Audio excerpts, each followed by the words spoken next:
네, 어제 더불어민주당 이재명 대표가 부산 가덕도 방문 중 흉기로 피습을 당하는 일이 있었습니다. 검찰은 사안의 중대성을 고려해 특별수사팀을 구성해서 진상을 철저하게 규명하겠다고 밝혔습니다. 네, 여야는 물론이고 외신들까지도 반복되는 정치 테러를 비판하며 극단적인 정치 양극화를 지적하고 있는데요. 관련 내용들 이웅혁 건국대학교 경찰학과 교수와 함께 짚어보겠습니다. 어서 오십시오. 네, 안녕하십니까. 네, 안녕하십니까. 먼저 어제 있었던 이재명 대표 피습 사건부터 정리해 보도록 하겠습니다.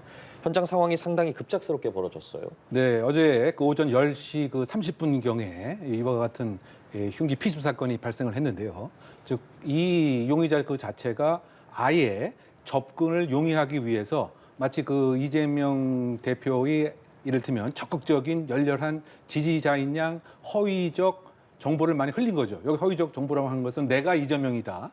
또 그다음에 그 왕관에도 이제 그런 표시를 하다 보니까 더군다나 바로 근접하기 위해서 사인을 이제 요청하는 이제 이런 일이 벌어진 겁니다. 그런데 이미 1m 안으로 접근을 했다라고 하는 것은 아주 급박스러운 공격 행위도 가능하다고 하는 또 반증이 된 것이죠. 네. 그래서 지금 그 질문의 내용이 급작스럽게 이루어졌다. 즉 아마 10시 한 24분경에 바로 접근을 하고 25분경에 사인을 하는 척하면서 준비해왔던 흉기로 그 이재명 대표의 그 목 부위를 공격을 했기 때문에 이것을 사전에 뭐 차단하거나 이럴 겨를도 없이 결국은 이제 목 부위의 주요 그 혈관에 그 치명적인 부상이 어제 발생이 된 것 같고요. 그래서 어쨌든 119 등의 응급 그 조치를 이제 기다리는 그런 시간이 한 15분 정도 있었고, 그 이제 부산대 외상센터에서 아마 그 기본 그 응급 조치만 하고 그다음에 헬기를 이용해서 그 서울로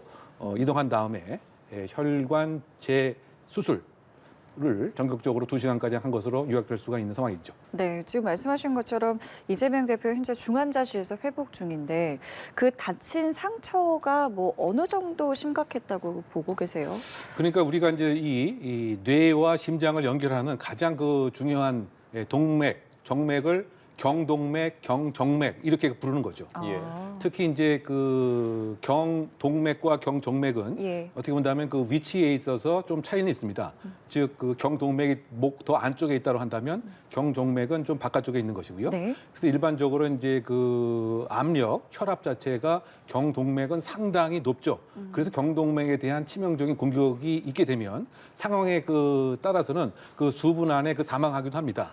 근데 이재명 대표 이번 경우에는 뭐 불행 중 그나마 상당한 행운이었다고 하는 것은 경동맥이 아니고 경정맥에 대한 일부 손상이 있었던 이제 이런 상황입니다. 네. 그리고 어쨌든 그 상처 자체는 이제 열혈이라고 하죠.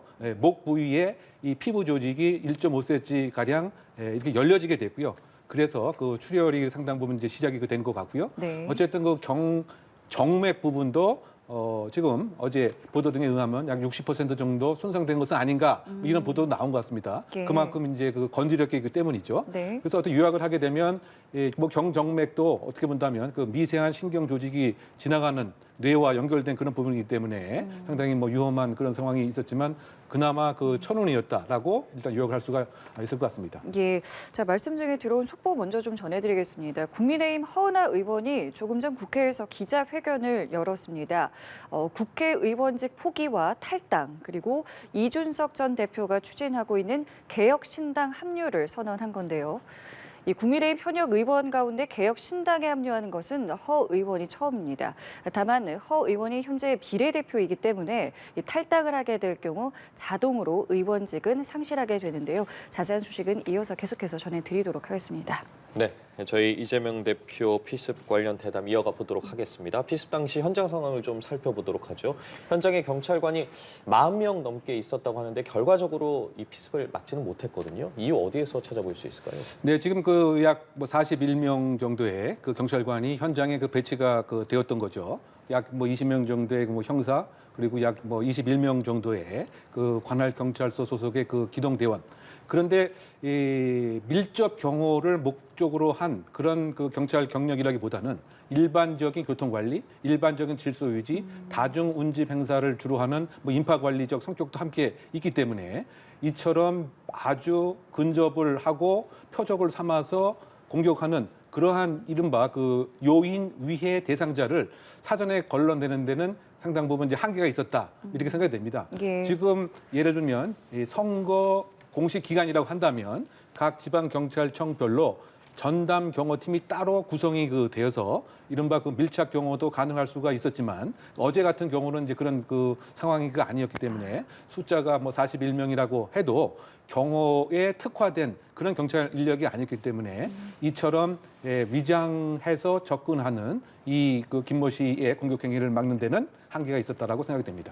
사실 과거에도 이렇게 뭐 정치인들을 대상으로 하는 테러는 있어 왔었잖아요. 뭐 어떤 사례들이 좀 있었을까요? 뭐 가장 가까운 이제 근래의 사례는 그 망치 테러라고 부를까요? 그 송영길 그 전 대표에 대한 그 70대 남성이 예. 3번 망치를 머리로 가격한 뭐 이런 행위를 우리가 기억할 수가 있고요. 지금 이런 상황과 가장 그 유사한 것은 이제 레퍼트 미국 대사의 네. 공격 행위를 한 거죠. 소위 그 자상 과일 깎는 그 칼로 얼굴과 그 목 뒤에 수차례 공격 행위를 한 이러한 그 사례가 있었고요. 네. 또 그 박근혜 전 대통령 같은 경우에도 그때 그 유세 지원 중에 이른바 그 문방구형 그 커터칼로 그 얼굴에 그 공격 행위를 한 뭐 이런 그 모습이었는데요. 다만 이번 사안과 조금 저는 구분해서 생각을 해야 될 것은 이번 사안은 분명하게 살인이라고 하는 명백한 고의를 갖고 있었던 거죠. 이 지금 용의자 자체도 내가 이재명 대표를 살해를 하려고 했다, 죽이려고 했다라고 인정을 했기 때문에. 예. 근데 조금 전에 이제 그런 그 사례 같은 경우에는 또 다른 사례 같은 경우도 예를 들면 뭐 달걀로 투척을 한다든가 뭐 김영삼 전 대통령 같은 경우에도 예. 달걀 안에 페인트를 뭐 넣었던 경우도 있었고요. 또 그 국무총리 정원식 국무총리 같은 경우에도 외국어대를 이제 방문했을 때 밀가루 그런 투척 세례가 있었죠. 근데 이런 거 같은 경우에는 사실상 그 치욕감을 주기 위한 하나의 뭐 정치적 성격의 테러라고 한다면 이번 사건 같은 경우는 그 치욕감을 주기보다는 치명적 공격 행위와 치명적 살상이라고 하는 결과를 아예 처음부터 계획을 했던 거죠. 그렇다 본다면 이것은 이른바 그 정치적 암살, 요인 테러, 요인 암살이라고 하는 더 비난 가능성이 그 높은 뭐 그런 사건으로 요약이 됩니다. 어쨌든 지금 큰 틀에서 보게 되면 같은 그 정치 테러라고 해도 다른 사항들은 그 위해성이 상당히 낮았고 목적도 치욕감을 주는 데 그쳤다고 본다면 이번 사례 같은 경우는 아예 살해라고 하는 끔찍한 결과까지도 계획하고 예견했기 때문에 이것은 전형적인 그 정치적 암살, 우리가 이걸 political assassination 뭐 이렇게 영어적으로 표현을 합니다만 뭐 이런 경우에는 동기 자체를 명명백백하게 밝히는 것이 앞으로의 수사의 관건이 되지 않을까 예상해 봅니다. 자, 그렇다면 이렇게 여야 대표 등 정치인들에 대한 공격이 계속되고 있는 상황에서 경호에 대한 부분도 좀 살펴봐야 할 것 같거든요. 경호 대상 규정 등에 대해서도 좀 자세히 살펴볼 필요가 있어 보여요. 네, 그 경호 관련된 그 법에 의하면 평상시에도 뭐 선거 기간 뭐 이런 거 상관없이 예를 들면 이른바 그 정부 관련 오부 요인은 늘 경호를 할 수 있도록 규정이 되어 있습니다. 대표적으로 전직 대통령, 현직 대통령, 그리고 그 대법원장, 헌법재판소장, 국무총리 등. 그런데 그 이외에 이른바 요인이라고 여겨지는 사람에 있어서는 일관된 명시적인 법 규정이 있는 것이 아니고 뭐 경찰청 등에서 일정한 요인 대상 경호 심의위원회 가칭을 통해서 지정하게 됩니다. 예. 또는 뭐 경호처장이 특정적으로 지정을 한다든가 뭐 그런 경우에는 적극적인 공권력에 의한 요인 경호가 이제 이루어지지만 그렇지 않은 경우에는 이제 그때 다른 거죠. 특정적인 상황에서 혹시 정당이 요청을 한다든가 예. 라고 하면 여러 가지 위해 요소를 판단해서 이제 경찰청이 이제 결정을 하는 경우에 이렇게 해당이 되고요.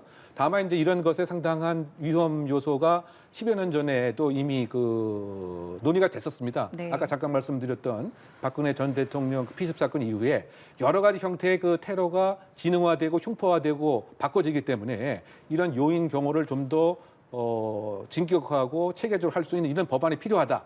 이렇게 법안이 의안이 되었습니다만 이건 자동적으로 또 폐기가 되었고요. 그래서 어쨌든 요약을 하게 되면 지금 그 선거철을 약 90여일 앞둔 이런 그 상황에서 혹시 있을 수도 있는 여러 가지 형태의 응징행위, 보복행위 또는 그 정치적 테러 등을 사전에 그 막는 그런 대안이 분명히 좀 있어야 될 것 같고요. 좀 중장기적으로는 관련법을 조금 더 명확하게 할 필요도 있다. 물론 지금 예. 이 상태에도 경찰관 직무집행법에 그런 요인 경호가 경찰의 중요한 업무로 되어 있습니다. 그런데 조금 더 그 범위와 대상을 명확하게 선명하게 하는 이런 네. 입법적 대안도 함께 그 있어야 되지 않는가 생각이 되고요. 예. 또 만약에 그것이 조금 부득불 못 맺힌다고 한다면 각 정당에서 뭐 정당과 운영과 관련된 그 비용을 예를 들면 특화된 그 경호를 민간 경호 경비를 또 활용하는 이것도 하나의 그 대안은 되겠죠. 물론 그렇다라고 해서 이제 경찰의 경호 책무가 뭐 이렇게 경감되는 것은 그 아닙니다만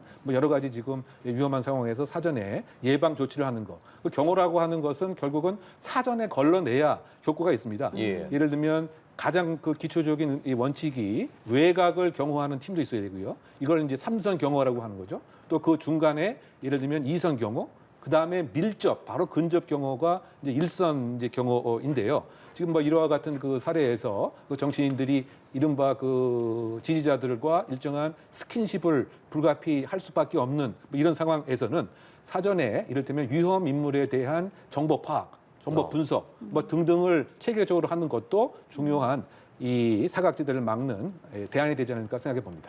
뭐 다시는 이런 일이 일어나서는 안 될 텐데요. 일단 이번 일에 대해서도 굉장히 좀 철저하게 좀 수사를 해야 된다고 생각을 하는데 일단 검찰이 특별 수사팀을 구성을 했습니다. 그럼 이제 어떤 것부터 좀 이제 수사가 들어가는 건가요? 네, 이번 지금 이 사안은 단순한 살인 미수에 그치는 것을 떠나서 네. 정치적 목적이 과연 무엇이 있었겠든가. 예를 들면 이것은 이제 동기가 가장 그 중요한 것이죠. 그렇다고 봤을 때 단독 범인 것인지 아니면 혹시 그 일련의 그 배후 세력과 지지 세력도 있었던 것은 아닌지 등이 이제 중요한 그 수사의 대상이 되겠죠.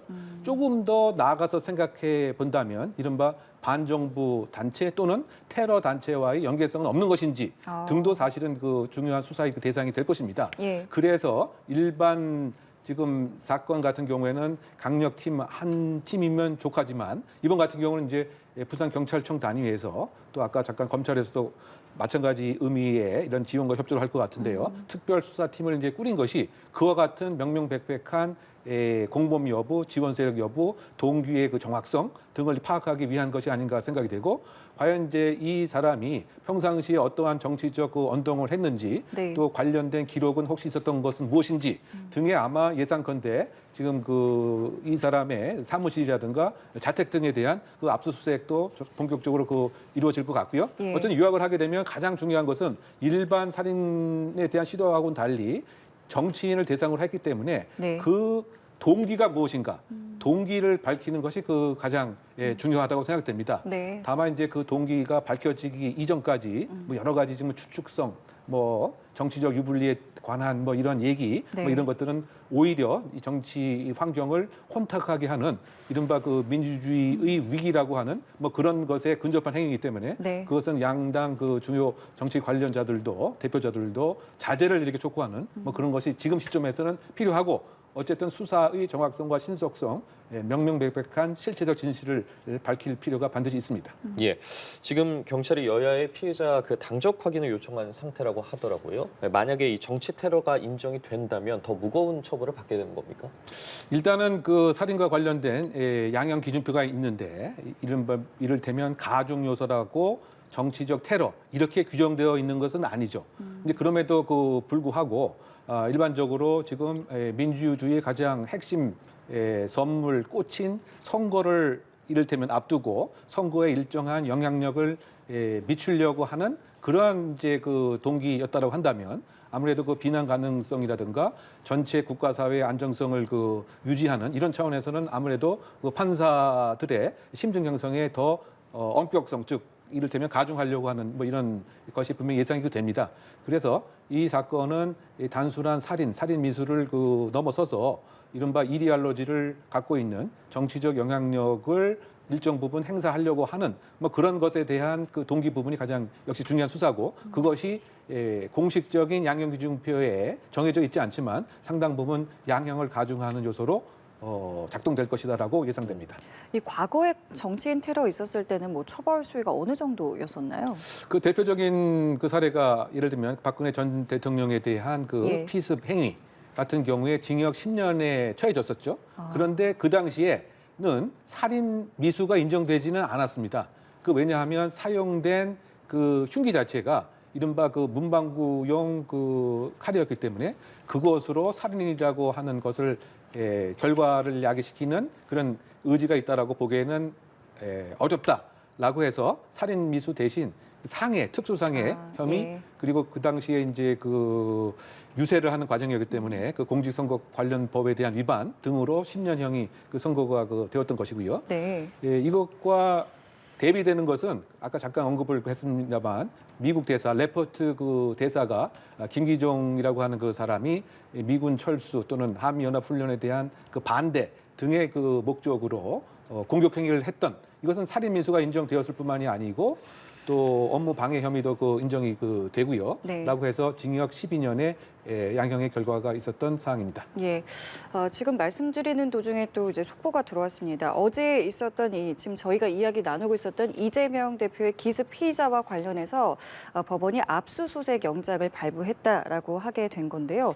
이제 이렇게 되면 이제 어떤 것들을 이제 조사를 구체적으로 좀 하겠다는 겁니까? 일단은 그 압수수색은 아마 이제 그 용의자의 예. 그 개인적인 SNS 기록 또는 자신이 혹시 갖고 있었던 일정한 뭐 일기장 또는 혹시 다른 사람과의 만남에 관한 증표가 될 수 다 있는 들춰볼 수 그런 있는 것들. 거군요. 그래서 이제 제일 중요한 것은 지금 과연 어떠한 사회적 맥락과 관계가 이재명 그 대표를 향한 극단적인 공격 행위를 가능하게 했을까라고 하는 제가 아까 말씀드린 것처럼 동기에 대한 것을 입증하기 위한 방법이겠죠. 예. 지금 아마 제가 예상컨대 지금 그 수사 과정에서 일부분은 아마 동기에 관한 것을 언급하지 않았을까라고 예상합니다. 물론 현재 알려진 보도에 의하면 그 예. 묵비권을 행사하고 있다라고 하는데 혹시 지금 이 동기에 관한 것을 자백을 한다라고 하도 그것이 정말 맞는 것인지에 관한 확인 작업이 필요하니까 예. 그것과 이제 관련된 그 압수수색을 통한 강제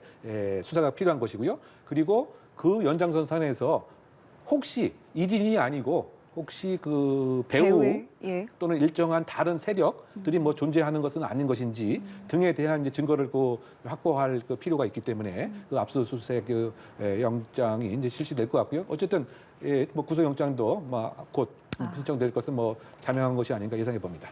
예. 앞으로 피의자의 뭐 당적 같은 게 알려지게 되면 또 확인되지 않은 사실들이 인터넷상에 또 등장할 수 있을 것 같기도 하거든요. 관련해서 좀 무분별한 비난이나 허위사실 유포는 피해야 할 텐데 있어서는 안 될 텐데 관련해서 경찰 수사 등은 앞으로 어떻게 진행될 거라고 보십니까? 뭐 경찰 수사는 지금 이제 말씀드린 바와 같이 예. 이제 그 공범 여부, 과연 이제 범행의 동기를 찾을 수 있는 그러한 그 단서들, 이 이제 중요한 그 수사의 초점이 될 것 같고요.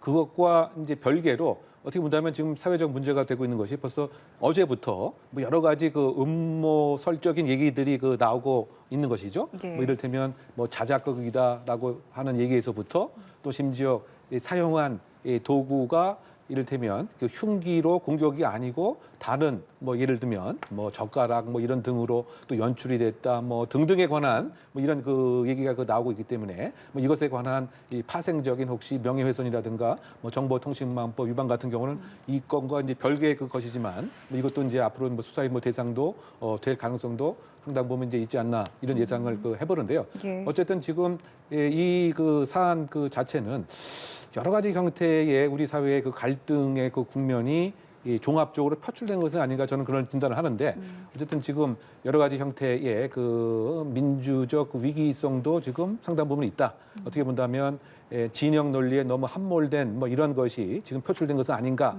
뭐 그런 생각도 해봄직한 것이고요. 예. 또 저는 개인적으로 전체의 모습을 보게 되면 우리가 해방 전국에서 그때는 예를 들면 총기가 상당 부분 많이 있었기 때문에 정치인들에 대한 실질적인 저격, 총기로 암살하는 경우도 꽤 있었던 거죠.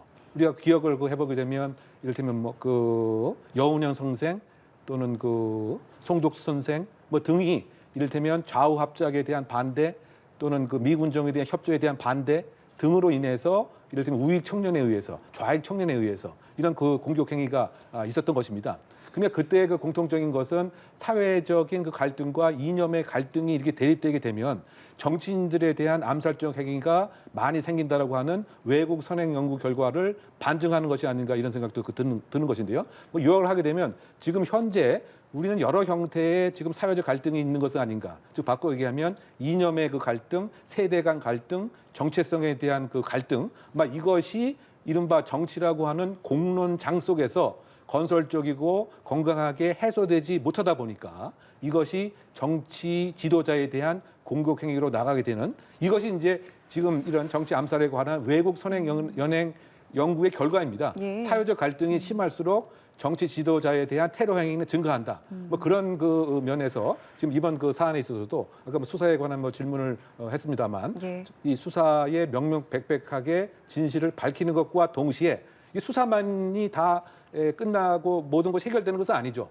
이 과연 그 정치 지도자들은 이런 것에 책임을 일부분 또는 상당 부분 진 것은 아닌가라고 하는 예. 우리 스스로를 이제 되돌아보는 그런 모습도 있어야 되지 않겠는가. 유학을 하게 되면 정치적 빈곤과 정치 이 역량의 부재 또는 아와 피아로 구분시키는 이런 것이 일반 국민들의 어떻게 본다면 따라하는 행위로 이렇게 나쁜 의미에서 변질된 뭐 이런 모습도 중요한 요소가 아닌가 예. 뭐 이런 평가도 개인적으로 해봅니다. 그러면 이때 이제 총선이 정말 얼마 남지 않았고 이 같은 일이 다시는 벌어지면 안 되는데 당장 어떤 것들이 좀 시급하다고 좀 개인적으로 생각을 하시는지 끝으로 여쭙겠습니다. 일단은 아무래도 이제 그 양 그 정치 그 리더들의 이를테면 혹시 잘못 이게 진화 발전하게 되면 저는 응징과 보복이라고 하는 이런 것으로 또 발전될 가능성은 배제할 수 없는 거죠. 예. 뭐 그런 면에서 여러 가지 형태의 좀 자제를 시킬 필요도 좀 있을 것 같고요. 또 그 과거에 뭐 논란이 됐던 뭐 예를 들면 이렇게 그 적극적인 지지층을 그냥 양념으로 생각한다. 뭐 이런 것보다는 정치 지도자들이 이것은 엄단하고 이른바 그 민주주의 위기를 벗어나기 위한 것으로 성숙된 시민의식이 필요하다. 자제와 이를테면 또 상대방에 대한 그 관용적인 배려 이것이 일단 전제가 되어야 될 것 같고요. 뭐 미시적인 그 차원에서는 아까 제가 잠깐 말씀드린 바와 같이 일정한 부분에 있어서의 사전 위해 인물에 대한 점검 또는 정보 관리를 통한 철저한 그 경호 인력의 확보 뭐 이것이 지금 현안이 아닌가 예상해 봅니다. 예, 알겠습니다. 오늘 말씀 여기까지 듣죠. 이재명 대표 피습과 관련해 이웅혁 건국대학교 경찰학과 교수와 이야기 나눠봤습니다. 고맙습니다. 감사합니다.